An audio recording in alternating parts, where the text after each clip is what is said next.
हाय दोस्तों, welcome to Kalam academy channel. I hope you all fine. आप सबका बहुत प्यार हमें मिल रहा है और हम सिलेबस वाइज अपने टॉपिक्स को आगे लेकर धीरे धीरे बढ़ रहे हैं।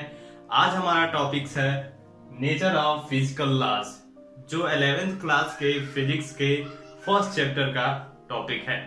आज ये फर्स्ट चैप्टर का लास्ट वीडियो है, तो बने रहिए हमारे कलाम एकेडमी चैनल के साथ इस जानकारी के लिए। तो अब हम पढ़ेंगे नेचर ऑफ फिजिकल लॉ, यानी भौतिक नियमों की प्रकृति।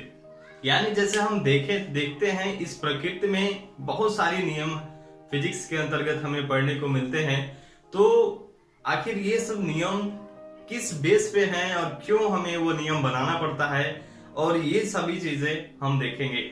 जैसे हम यहाँ लिखे हैं, देख सकते हैं कि physical law simplify complex understanding of natural phenomena in the form of mathematical quantities and concepts। यानी जो नेचर ऑफ फिजिकल लॉ है, यानी भौतिक नियम की जो प्रकृति है, वह क्या करता है, वह सिंप्लीफाई करता है किसको, कॉम्प्लेक्स अंडरस्टैंडिंग ऑफ नेचर। यानी इस नेचर, इस प्रकृति की जो जटिल समस्याएं हैं उनको क्या करता है, आसान करता है। और आसान करने के साथ साथ और क्या करता है, उसको मैथमेटिकल क्वांटिटीज एंड कॉन्सेप्ट में कन्वर्ट करता है, ताकि हम उसे क्या करें, उस नियमों को अच्छे से पढ़ सके, जान सके।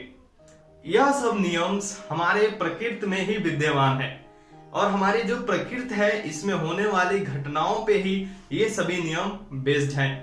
जैसे law of conservation of energy, law of conservation of mass, law of conservation of electric charge, और भी बहुत सारी चीजें। तो ये सभी चीजें जानने के लिए बने रहिए हमारे साथ। तो हमें नेचर ऑफ फिजिकल लॉज पढ़ने के लिए हमें एक चीज जानना पड़ेगा कि हमें यह जानना है कि कंजर्व क्वांटिटीज क्या है।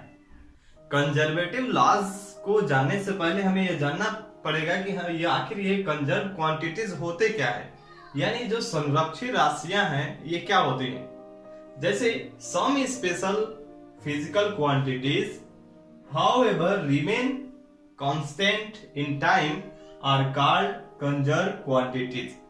यानी कुछ ऐसे स्पेसिफिकल क्वांटिटीज हैं जो टाइम्स के अकॉर्डिंग चेंज नहीं होते हैं।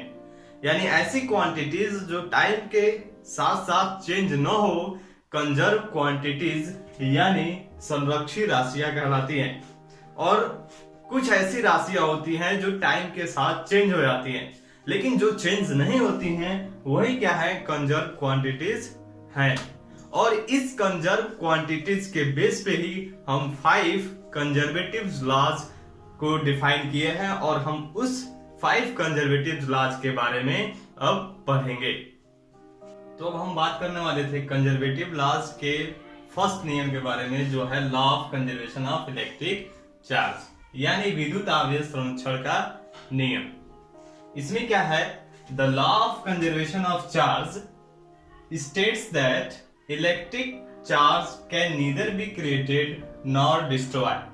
यानी इस रूल के अंतर्गत, यानी law of conservation of electric charge के अंतर्गत हम यह देख रहे हैं कि जो इलेक्ट्रिक चार्ज है कैन नॉट बी क्रिएटेड, जिसे बनाया नहीं जा सकता और ना ही उसे डिस्ट्रॉय किया जा सकता है।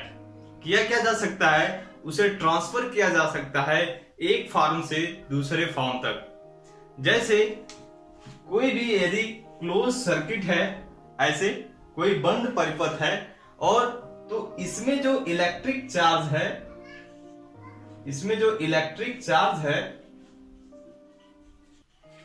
जो भी पॉजिटिव और नेगेटिव चार्ज है, वह चेंज नहीं होगा। यानी इसमें क्या होगा, खत्म नहीं होगा।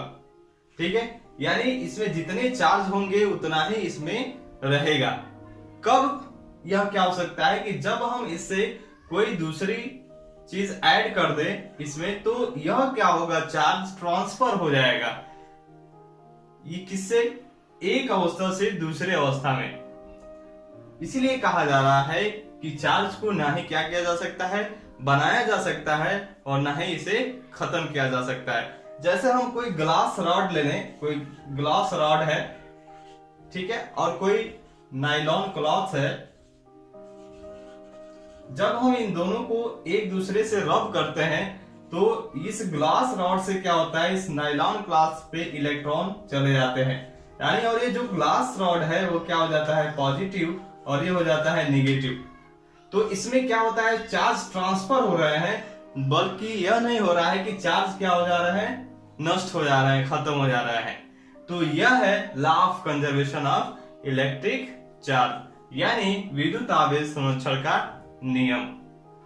तो अब हम पढ़ते हैं सेकेंड लॉ के बारे में। सेकेंड लॉ क्या है उसका, law of conservation of energy, यानी ऊर्जा संरक्षण का नियम। ऊर्जा संरक्षण का नियम क्या है, the law of conservation of energy is a law of science that states that energy cannot be created or destroyed, but only changed from one form into another।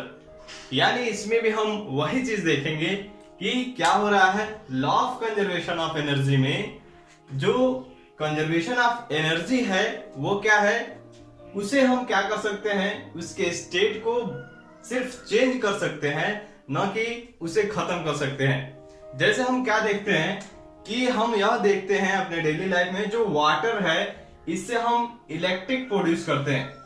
Water से हम इलेक्ट्रिक प्रोड्यूस कर सकते हैं। कैसे कर सकते हैं, जैसे हम क्या कर सकते हैं, वाटर को क्या करते हैं, ऊपर से जब फॉल कराते हैं, गिराते हैं उसे, तो वह क्या होता है, कन्वर्ट हो जाता है, वह कन्वर्ट कर देता है अपने पोटेंशियल एनर्जी को, किसको, पोटेंशियल एनर्जी को, किस में, काइनेटिक एनर्जी में, पोटेंशियल एनर्जी को काइनेटिक एनर्जी में कन्वर्ट करता है।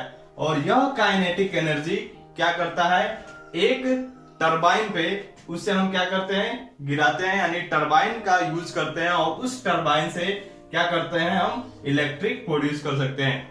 यानी उस टरबाइन से हम इलेक्ट्रिक प्रोड्यूस करते हैं। यानी हम इनडायरेक्टली क्या देख रहे हैं कि हम वाटर से इलेक्ट्रिक प्रोड्यूस कर रहे हैं, लेकिन इसके बीच में इतने प्रोसेस हो रहे हैं। अब यह नहीं हो रहा है कि जो वाटर की जो पोटेंशियल एनर्जी है वो समाप्त हो जा रही है, ऐसा नहीं हो रहा है। वह एनर्जी क्या हो रहा है, कन्वर्ट हो रहा है काइनेटिक एनर्जी में, और उसके बाद फिर वो क्या हो रहा है, इलेक्ट्रिक एनर्जी प्रोड्यूस कर रहा है। तो इस तरह जो law of conservation of energy है, यह भी सेम वैसे ही है जैसे हम फर्स्ट लॉ पढ़े हैं। अब हम पढ़ेंगे थर्ड लॉ के बारे में। तो अब हम पढ़ेंगे क्या, law of conservation of mass energy, यानी द्रव्यमान ऊर्जा संरक्षण का नियम। यह क्या है, लिखा है, the law of conservation of mass states that mass in an insulated system is neither created nor destroyed but by chemical reaction or physical transformation। क्या है law of conservation of mass energy? कहा यह जा रहा है कि जो law of conservation of mass energy है, वह उसके स्टेट को हम क्या कर सकते हैं, मास इन एन इंसुलेटेड सिस्टम, यानी किसी बाध्य माध्यम में, किसी बाध्य माध्यम में हम मास को ना ही क्रिएट कर सकते हैं और ना ही उसको डिस्ट्रॉय कर सकते हैं। तो उसको हम क्या कर सकते हैं, उसको ना ही हम क्या कर सकते हैं, ट्रांसफर कर सकते हैं, और ना ही उसे डिस्ट्रॉय कर सकते हैं बाय केमिकल रिएक्शन और फिजिकल ट्रांसफॉर्मेशन। किसी भी माध्यम से हम उसे क्या कर सकते हैं, डिस्ट्रॉय नहीं कर सकते हैं, लेकिन हम उसे क्या कर सकते हैं, ट्रांसफर कर सकते हैं। अकॉर्डिंग टू द आइंस्टीन के अकॉर्डिंग हमने देखा है कि E इज इक्वल टू क्या होता है, mc², डेल्टा mc², ये होता है। इसमें E क्या है, एनर्जी है, और डेल्टा M क्या है, डेल्टा M जो है डिडक्शन इन मास, मास में जो है डिडक्शन है, डेल्टा M। और इसमें C क्या है, C जो है वह स्पीड ऑफ लाइट है इन वैक्यूम, जो क्या होता है 3 × 10⁸ मीटर पर सेकेंड, यह होता है। तो हमने इसमें यह देखा कि जब किसी मीडियम में, जब किसी मैटर में हम क्या कर रहे हैं, डेल्टा एम, उसके मास में डेल्टा एम का डिटेक्शन हो रहा है, तो डिटेक्शन का मतलब यह हुआ कि उसकी एनर्जी क्या हो रही है, बढ़ रही है। यानी जब उसमें से हम मास को डिटेक्शन करें, यानी इसमें मास कम कर रहे हैं, तो वह मास क्या हो रहा है, एनर्जी में कन्वर्ट हो जा रहा है। यानी इससे हम देख क्या सकते हैं कि हम मास को एनर्जी में कन्वर्ट कर सकते हैं और एनर्जी को मास में कन्वर्ट कर सकते हैं। तो इस तरह जो मास है वह ना ही बनाया जा सकता है और ना ही उसे समाप्त किया जा सकता है, उसको ट्रांसफर किया जा सकता है इसमें एनर्जी में। अब हम पढ़ेंगे नेक्स्ट लॉ। अब हम देखेंगे क्या, law of conservation of angular momentum, यानी कोणीय संवेग संरक्षण का नियम क्या है। लिखा है the law of conservation of angular momentum states that when no external torque act on an object, no change of angular momentum will occur। यानी इसका मतलब यह हुआ कि जब कोई ऑब्जेक्ट किसी ऑब्जेक्ट का जो एंगुलर मोमेंट है वह चेंज उस वक्त तक नहीं होगा जब तक कि उस पे हम क्या कहें, कोई एक्सटर्नल टॉर्क, यानी कोई बाह्य हस्तक्षेप ना हो उसमें, यानी कोई बाहर से उसे रोके नहीं, तब तक उसका क्या होगा, जो एंगुलर मोमेंटम है वह चेंज नहीं होगा।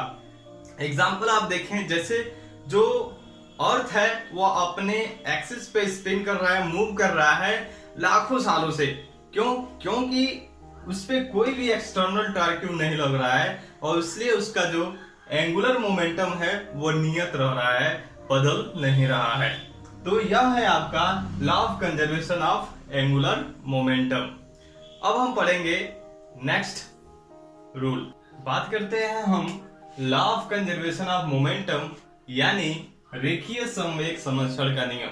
यह क्या है, a conservation law stating that the total linear momentum of a close system remain constant through time regardless of other possible changes within the system। यानी इसका मतलब यह हुआ कि जो law of conservation of momentum है, यानी रेखीय संवेग संरक्षण का जो नियम है, वह क्या कहता है, वह यह कहता है कि जब कोई निकाय की जो इनिशियल कंडीशन है, जब तक कि उस पे कोई हम एक्सटर्नल फोर्स नहीं लगाते हैं, तो उसका जो रेखीय संवेग है वो क्या होता है, नियत रहता है। जैसे कि हम क्या देखें कि जब हम गन से क्या करते हैं, कोई गोली शूट करते हैं, तो इन इनिशियल पोजीशंस, जो गन और गोली दोनों का जो एंगुलर मोमेंटम होता है वह क्या होता है, जीरो होता है। जो एंगुलर मोमेंटम है वो क्या होता है, जीरो होता है, क्योंकि उस पे कोई एक्सटर्नल फोर्स अभी नहीं लग रहा है। लेकिन उसके बाद जब हम गन से गोली को शूट कर देते हैं, तो हम क्या करते हैं, शूट करते समय वो हमें पीछे की तरफ धक्का देता है। यानी जो गन है उसका जो मोमेंटम है वो, और जो गोली है उसका जो मोमेंटम है वो, दोनों का मोमेंटम क्या होता है, इक्वल हो जाता है, जिसके वजह से इस गन और गोली यानी उस निकाय यानी उस सिस्टम का जो एंगुलर मोमेंटम रहता है वह शून्य होता है। तो यह था आपका angular momentum, law of conservation of momentum, यानी रेखीय संवेग संरक्षण का नियम। तो इस तरह हमने 5 लॉज पढ़ा एक एक करके। उम्मीद है आपको पसंद आया होगा। अब आपके स्क्रीन पे कुछ इमेज दिखेंगे, उसको आप इस वीडियो को पॉज करके उसे अपने नोटबुक में राइट करेंगे और इन सब चीजों को आप लर्न करेंगे। उम्मीद है यह वीडियो आपको अच्छा लगा होगा। अच्छा लगा है तो अपने दोस्तों में इसे शेयर कीजिए, सब्सक्राइब कीजिए और बेल आइकन को जरूर दबाइए। मिलते हैं नए वीडियो के साथ, तब तक के लिए धन्यवाद।